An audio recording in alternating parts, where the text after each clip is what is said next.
3 سال قید کاٹی ہے.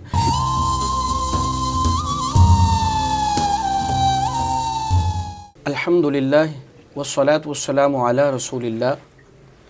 مائنڈفل مسلم پلیٹ فارم سے اپنے فرسٹ پوڈ کاسٹ کے ساتھ آپ کا ہوسٹ محمد مزمل آپ سے مخاطب ہے.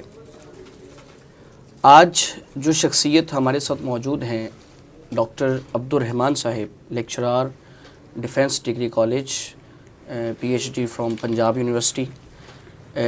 جس عنوان کے ساتھ ہم آج ان سے مخاطب ہونے لگے ہیں وہ ہے اصحاب رسول، دنیا کی بہترین جماعت جنہیں آپ صلی اللہ علیہ وسلم نے ایک نیشن کے طور پر تیار کروایا.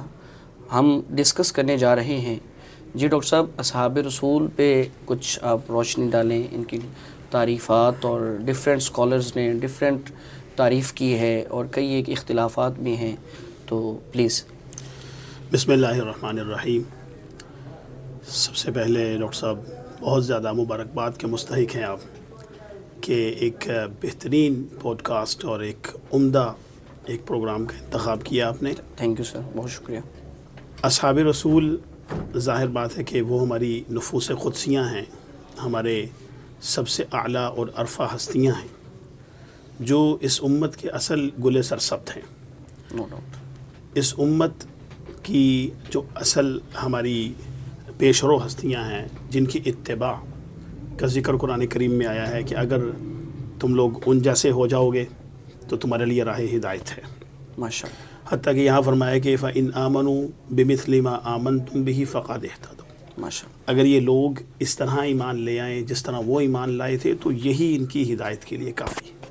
ماشاء اللہ. تو یہ ان ہستیوں پر پوڈ کاسٹ کرنا اور ان سے آغاز کرنا یہ آپ کے لیے بڑا ہی لائق تحسین ہے، قابل تبریک ہے. میں نے اس پہ ڈاکٹر صاحب بڑا سوچ بچار کیا ہے. فرسٹ پوڈ کاسٹ تھا تو میں نے ڈاکٹر صاحب جو ہمارے ہیں یہاں پہ ان کے ساتھ بھی ڈسکس کیا تو سمجھ نہیں آ رہی تھی کہ ٹاپک کیا سلیکٹ کروں.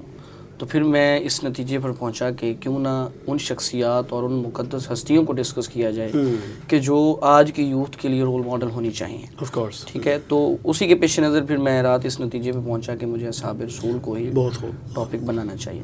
تو ان کی ڈیفینیشن صحابی پہ کون سی تعریف پوری اترتی ہے، صحابی کہا کسے جاتا ہے، کیونکہ ڈفرینٹ اوپینینز ہیں. تو میں چاہوں گا کہ آپ اس پہ بھی تھوڑی روشنی ڈالیں. دیکھیے، سب سے پہلے جو صحابی ہے، جیسا کہ حافظ ابن حجر رحمہ اللہ نے فرمایا کہ جنہوں نے نبی کریم صلی اللہ علیہ وسلم کا دیدار اپنی زندگی میں حالت ایمان میں کیا سبحان اللہ. اور اسی حالت میں ان کو موت آئی. بعض نے اس دیدار کو اور تھوڑا سا وسیع کر دیا ہے کہ آپ کی لقاء، آپ کی ملاقات جن کو جو ہے وہ حاصل ہوئی، آپ صلی اللہ علیہ وسلم کا جو وہ وقت نصیب ہوا اور پھر وہ اسلام میں رہے اور اسلام کی حالت میں ان کو موت آئی، تو وہ صحابی کی اس ڈیفینیشن میں پورے اترتے ہیں. اب یہ وہ جو ان کو لقاء اور جو معاصرت اللہ کے نبی کی جو مصاحبت ہے وہ کس حد تک میسر آئی، اس میں وقت کتنا تھا، کیا وہ چند گھڑیاں تھیں یا وہ سالوں پر محیط تھا، یا وہ کروٹ کا ساتھ تھا، یا وہ غار سور میں مطلب مشکل گھاٹیوں میں ہر وقت میں ساتھ تھے. تو یہ مطلب ہے کہ مختلف آگے سعادتیں ہیں، آگے پھر درجات ہیں اور ان کے آگے برکات ہیں. لیکن بہرحال ایک اصولی طور پر کسی بھی کو بھی اگر ایک گھڑی چند لمحے اللہ کے نبی صلی اللہ علیہ وسلم کی کا ساتھ نصیب ہو گیا، آپ کا جو دیدار نصیب ہو گیا، وہ صحابی کی اس ڈیفینیشن میں جمہور علماء کے مطابق جو ہے وہ پورا اترتا ہے. یعنی امام حجر عسقلانی رحمہ اللہ کی آپ بات کر رہے ہیں کہ ان کے نزدیک یہ ہے کہ اگر کسی کو چند لمحے بھی میسر آ جاتے ہیں. اب ایک شخص جو ہے نبی مکرم صلی اللہ علیہ وسلم کے دور اقدس میں ایک بار رسول اللہ صلی اللہ علیہ وسلم کی خدمت اقدس میں حاضر ہوا ہے. ٹھیک ہے. اب وہ مدینہ المنورہ کے دور دراز کہیں دیہات میں وہ رہائش پذیر ہے، تو ایک بار وہ اللہ کے رسول کی بارگاہ میں آیا ہے، اس نے دیدار کیا ہے اور دیدار کر کے چلا گیا ہے. اب زندگی میں دوبارہ وہ رسول اللہ صلی اللہ علیہ وسلم سے نہیں ملا. جی. تو کیا وہ شخص بھی صحابیت کے درجے پہ فائز ہو جائے گا؟ بالکل. جو شرف صحابیت ہے نا جی، شرف صحابیت اس کو بھی میسر آ جائے گا. سبحان. یعنی وہ بھی حتیٰ کہ ایک صحابی ان کا تذکرہ آتا ہے کہ انہوں نے رسول اللہ صلی اللہ علیہ وسلم کا جو جسد اطہر تھا وہ اس وقت انہوں نے آپ کا دیدار پہلا کیا جب آپ صلی اللہ علیہ وسلم دنیا سے رحلت فرمانے والے تھے. سبحان. کوئی ملاقات پہلے نہیں ہے، کوئی جو ہے وہ پہلے سے آپ کے ساتھ ایک مصاحبت نہیں ہے، تو اس کو بھی راجح قول کے مطابق علماء نے اس صحابیت کے درجے میں ان کو بھی شامل کیا ہے، کیونکہ آپ صلی اللہ علیہ وسلم کا اس خاص لمحات میں شریک ہو جانا اور آپ صلی اللہ علیہ وسلم کا دیدار مبارک کر لینا ان کو بھی نصیب ہو گیا تھا۔ یعنی اگر ہم اس بات سے یہ نتیجہ نکالیں کہ جو سب سے قیمتی متاع صحابی بناتی ہے جی، وہ دیدار مصطفیٰ ہے، وہ دیدار مصطفیٰ ہے، یعنی چند لمحے بھی اگر آپ کو میسر آ جائیں گے، بالکل ویسے تو ڈیفینیشن ہے کہ ایمان کی حالت اور دیدار Mustafa, these two qualities can you make qualified as a صحابی، یعنی یہ دو شرطیں آپ کے اندر آ گئی ہیں تو آپ صحابی ہیں۔ دیکھیں نا جی، وہ اے مین از نون بائی ہز کمپنی، ٹھیک ہے نا، اب وہ جو رسول اللہ صلی اللہ علیہ وسلم کی کمپنی میں آ گئے، جو آپ کی مصاحبت میں آ گئے، تو اس چیز نے ان کو جو ہے وہ اس مصاحبت کے اس درجے پر دنیا میں سب سے ممتاز کر دیا۔ ممتاز کر دیا۔ اب اگر وہ ایک شخص جس نے ایک ہی بار دیکھا ہے، اب دنیا جہاں کے اولیاء و صالحین، کتب ابدال، جو بھی سارے بھی اگر اکٹھے ہو جائیں تو اس ایک شخص کے مرتبے کو نہیں پہنچ سکتے، اس کے مرتبے کو نہیں پہنچ سکتے، اور وہ قیمتی چیز دیدار مصطفیٰ اور حالت ایمان میں دنیا سے جانا، دنیا سے۔ تو یہ واقعی بہت اچھا۔ ڈاکٹر صاحب ایک سوال اگر ہم کریں کہ ایک شخص نبی کائنات صلی اللہ علیہ وسلم کے دور سے، یعنی جو نبوت کا دور ہے اس سے قبل اس نے حضور پاک صلی اللہ علیہ وسلم کو دیکھا ہے اور اعلان نبوت بھی اس نے نہیں سنا، پہلے کا دیکھا ہوا ہے، جیسے بڑا مشہور ڈیفرنٹ سیرت نگاروں نے اس واقعے کو بیان بھی کیا ہے، بحیرہ راہب نے آپ صلی اللہ علیہ وسلم کو ایک سفر کے دوران دیکھا ہے، تو کیا اب وہ جو ڈیفینیشن ہے صحابیت کی، کیا ان کے اوپر بھی پوری اترتی ہے؟ ان کے بارے میں دیکھیں، بحیرہ راہب ہیں، اس حوالے سے ورقہ بن نوفل کا تذکرہ بھی آتا ہے، غالباً نجاشی بھی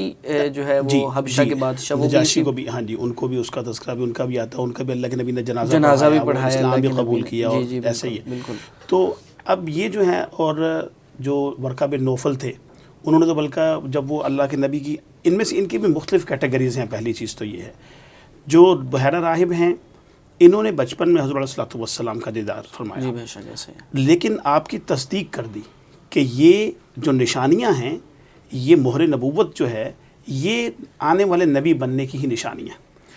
جو ورقہ بن نوفل تھے، ان کو اللہ کے نبی صلی اللہ علیہ وسلم نے جب وہ سارا جو واقعہ تھا غار ہرا والا جب ان کے گوش گزر کیا، تو انہوں نے فرمایا کہ ہاں یہ وہی ناقوس ہیں جو موسیٰ علیہ السلام اور عیسیٰ علیہ السلام پر بھی آتے تھے، اور اب آپ کے ساتھ ہوگا کہ یہ آپ کی قوم آپ کو آپ کے علاقے سے نکال دے گی، آپ نبی بنیں گی۔ اللہ کے نبی کے لیے اس وقت بڑا یہ ایک چیز اجنبے کی بات تھی کہ کیا میری قوم مجھے نکال دے گی، یعنی اہم مخرجی ہے، فرمایا کہ مجھے نکال دیں گے۔ حیران کن تھا کہ یعنی مجھے لوگ صادق امین کے نام سے جانتے ہیں، میرا کسی کے ساتھ جھگڑا نہیں ہے، مجھے کوئی برا بھلا نہیں کہتا، مجھے کسی کے ساتھ کسی کو میرے سے تکلیف نہیں ہے، تو مجھے کیوں نکالیں گے؟ تو انہوں نے کہا نہیں، لیکن یہ ہوگا۔ لیکن اچھا، اب باقاعدہ حضور علیہ الصلوۃ والسلام کی نبوت کا اعلان کرنے سے پہلے وہ دنیا سے تشریف لے گئے، تو آپ نے ان کے بھی ایمان کی تصدیق کی۔ تو ان کے بارے میں بھی علماء کا یہی موقف ہے، جو راجح موقف ہے، کہ ان کو بھی صحابیت کے درجے میں شامل، کیونکہ وہ ایمان لے آئے تھے، ان کا جو اللہ کے نبی کا دیدار بھی تھا اور ایمان بھی تھا۔ اس وقت تک جتنی نشانیاں آپ صلی اللہ علیہ وسلم کی ظہور پذیر ہو گئی تھیں، ان کے مطابق وہ آپ صلی اللہ علیہ وسلم پر ایمان لے آئے تھے، تو اس لیے یہ بھی ایمانیت کے درجے میں ان کو بھی صحابیت کے درجے میں شامل کیا جاتا ہے۔ یعنی یہ اعلان نبوت سے قبل کی باتیں ہیں، اعلان نبوت سے قبل، اور بلکہ بس یعنی نبوت سے بھی، نبوت کا جو ظہور ہوا آپ صلی اللہ علیہ وسلم پر، کچھ تو اس سے بھی قبل کی ہیں اور کچھ اعلان نبوت سے قبل کی۔ ورقہ بن نوفل نبوت ہو گئی تھی، لیکن ابھی اس کا باقاعدہ اعلان آپ صلی اللہ علیہ وسلم نے نہیں فرمایا۔ یہ ٹاپک بھی ہمارا جو ہے، یہ اس میں بھی ایک مکمل سیریز، ویسے اس میں اعلان نبوت اور نبوت کا اظہار، اور اس پہ بھی ڈیفرنٹ اسکول آف تھاٹس ہماری سوسائٹی میں ہیں۔ جی جی، چلے خیر، وہ تو ایک الگ ٹاپک ہے، کبھی انشاءاللہ ٹائم یہ اللہ تعالیٰ آپ کو موقع دے تو اس کی یہ پوری یہ سیریز جو ہے وہ یہ ماشاءاللہ انشاءاللہ آپ دعا فرمائیں، اس میں ضرور ہم یہ کریں گے۔ اچھا، اس میں بہت خوبصورت آپ نے وضاحت کر دی، لطف آیا سن کے۔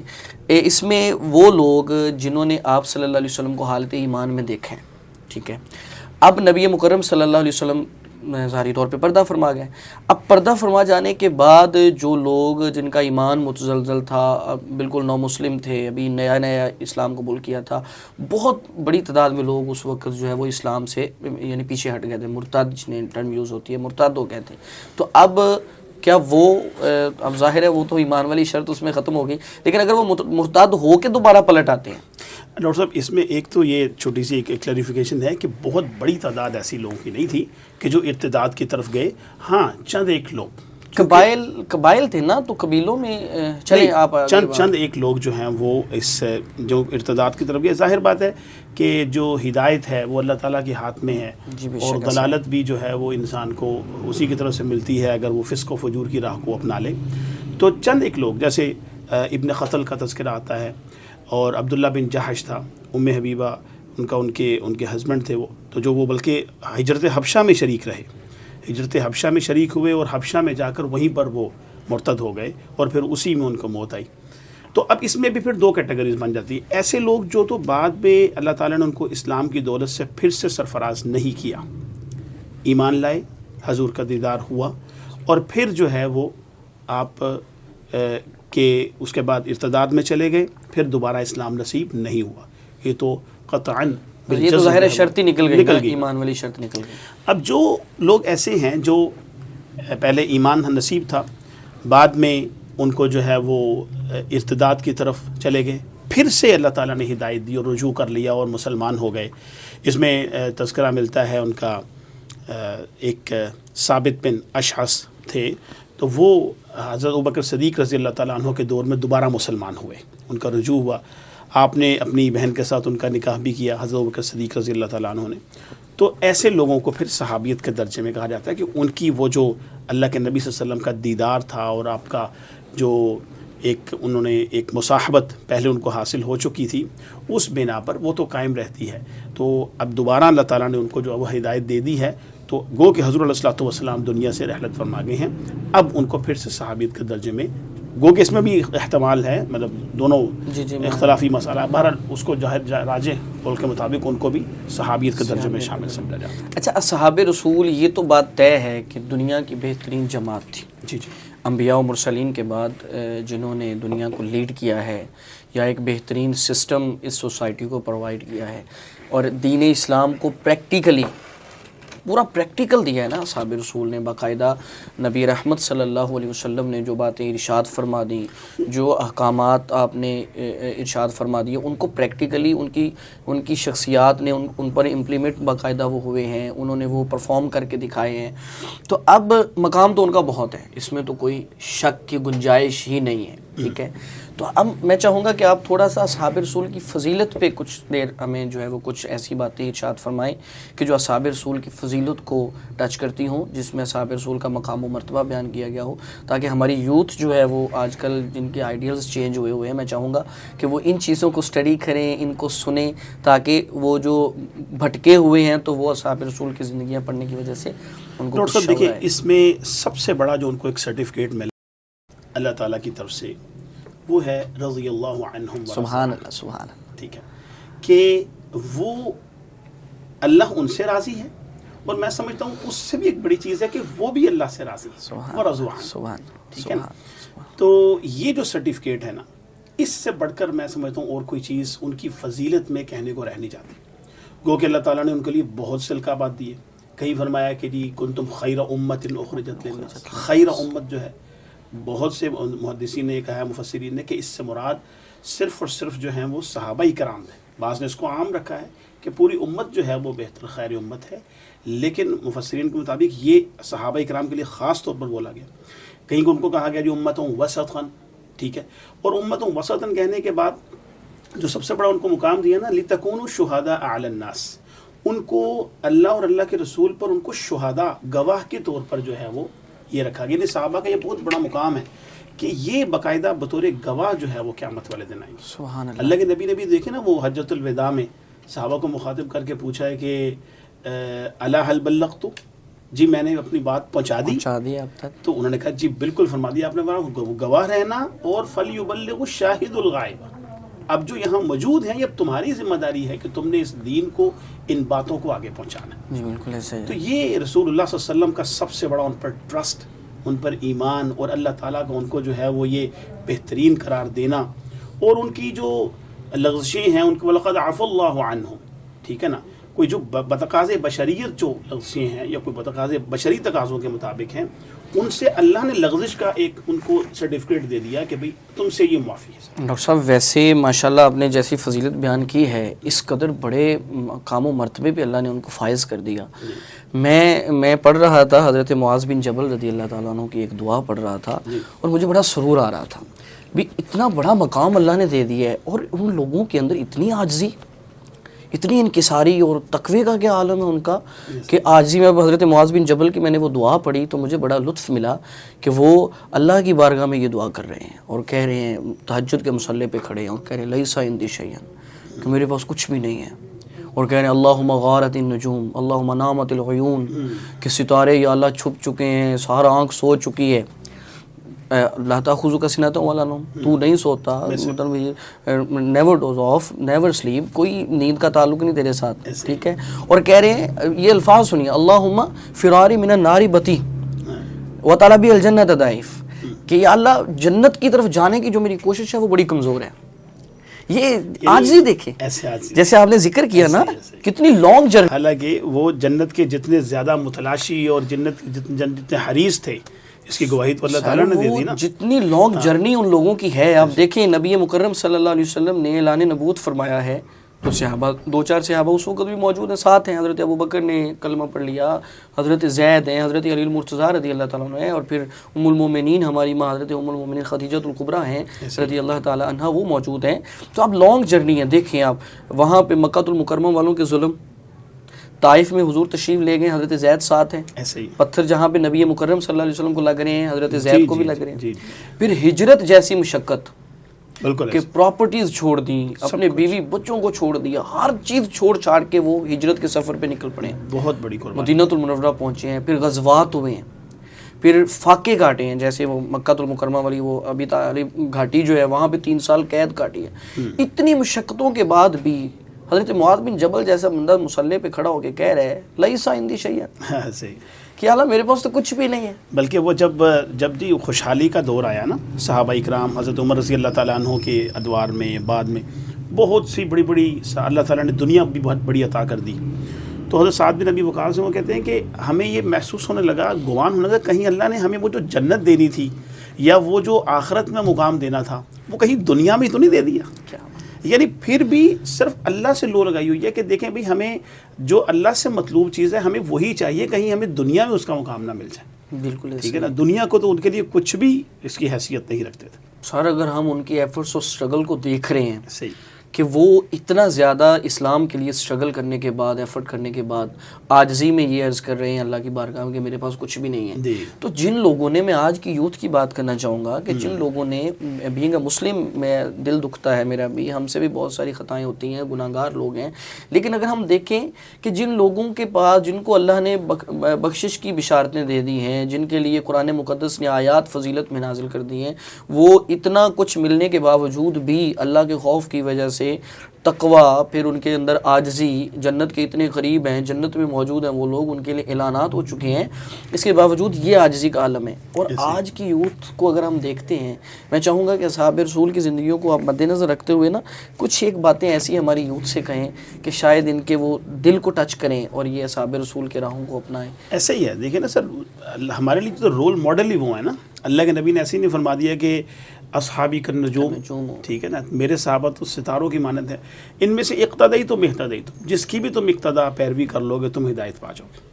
تو صحابہ کی زندگی میں دیکھیں یہی ہمارے مطلب سادگی اور ان کی جو ورع، ان کا تقوی، ان کا خلوص، یہ جس انتہا درجے کا ہمیں ان سے ملتا ہے کہیں اور سے نہیں ملتا. حضرت عمر رضی اللہ تعالیٰ عنہ جب وہ بیت المقدس کی فتح کے لیے، ان کے اپنے راہبوں نے کہہ دیا کہ بھئی جو تم یہ حضرت ابو عبیدہ بن جراح کی نشانیاں دیکھی، اور کہا کہ یہ وہ نہیں ہیں جو ہماری کتابوں کے مطابق جس نے بیت المقدس کو فتح کرنا ہے، یہ وہ نہیں ہے، ہم تمہارے ساتھ لڑائی جاری رکھیں گے. لڑتے رہے، کچھ دن گزرے، پھر وہ وہی باہر راہب آیا، اس نے کہا، پھر دیکھا جی، پھر کہا کہ نہیں یہ وہ نہیں ہے. حضرت ابو عبیدہ بن جراح نے، حضرت خالد نے کہا بھئی تم کیا ڈھونڈ رہے ہو، پڑھ چکے ہمارے لیڈر میں تم کیا ڈھونڈتے ہو؟ کہنے لگا کہ بھئی ہماری کتابوں میں لکھا ہے کہ ایک شخص آئے گا، اس کے کپڑوں پہ ایسے ایسے پیوند ہوں گے، یہ نشانیاں ہوں گی، یوں آئے گا، اگر وہ آ گیا تو ہم بغیر لڑے بیت المقدس کی چابیاں پکڑا دیں گے، اور اگر وہ نہ آیا تو تم ہمارے سے سالوں بھی لڑتے رہو تو ہم لڑتے رہیں گے, ہم تمہیں بیت المقدس نہیں دیں گے. اچھا پوچھا جی وہ کیا ہے, وہ کون ہے؟ کہا جی اس کا نام عمر ہوگا. پہلی بات یہ کہنے لگا وہ تو ہمارے امیر المومنین ہیں, وہ مدینہ میں ہیں, ہم ان کے بھیجے ہوئے. کہتے نہیں نہیں, ان کو بلاؤ یہاں, ان کو یہاں بلاؤ. اب جو ہے وہ ان کو انہوں نے کہلا بھیجا. حضرت علی رضی اللہ تعالیٰ عنہ سے مشیر, اللہ حضرت عمر کے مشیر دیکھیں نا, ہم نے اختلافات بنا دیے تو ہماری مرضی ہے. حضرت علی جو ہے وہ سب سے بڑے مشیر ہیں حضرت عمر کے. بالکل ایسے ہیں. کہنے لگے کہ حضرت علی نے کہا کہ آپ چاہیے. انہوں نے کہا کہ یہ نہ ہو کہ خطرہ ہو بھائی مجھے بلا کے دشمن جو ہے وہ انہوں نے کہا نہیں آپ تشریف لے جائیں, اللہ سے مدد مانگیں. چلے گئے.